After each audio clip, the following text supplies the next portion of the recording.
La marmaille est bien énervée aujourd'hui. Regardez-moi ça. Ça se bouscule, ça se chamaille, ça crie et ça court dans tous les sens. Oh, mais quel festival! La rue, c'est le domaine des enfants. Les vieux restent sagement à l'ombre sous la colonnade de la Stoa pour se protéger du soleil et pour prendre le frais quand le vent se lève en début d'après-midi. Si les gamins sont aussi excités, ça doit être à cause de l'orage qui se prépare. Ils attendent ça avec une impatience. On voyait déjà des éclairs au loin sur la cité d'Avlon ce matin. Les nuages noirs remontent du sud, le ciel s'assombrit à vue d'œil, le tonnerre commence à gronder. La pluie ne va pas tarder à arriver. Mon travail est directement lié aux orages et à la pluie. J'entretiens les caniveaux et les canalisations de la cité. Je les nettoie quand la terre et les détritus les comblent.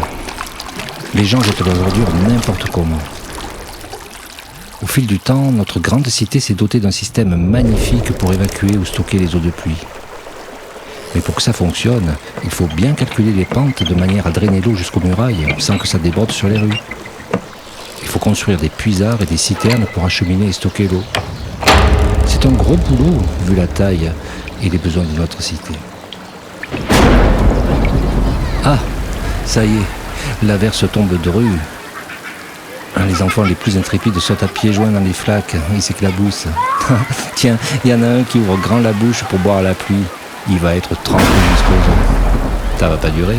Les mères viennent déjà chercher les plus petits et les grondent quand ils sont pleins de boue. Ils sont encore insouciants. Ils ont la belle vie. Je n'ai pas eu une enfance aussi heureuse. Mon père avait la cravache sévère et fréquente, et ma mère est morte en me donnant la vie. C'est peut-être pour ça que mon père ne m'a jamais vraiment aimé.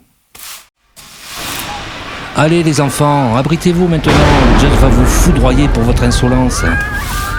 Et souvenez-vous de la phrase d'Héraclite. Le temps est un enfant qui joue. C'est pas parce que je cure les canalisations que je ne connais pas la philosophie.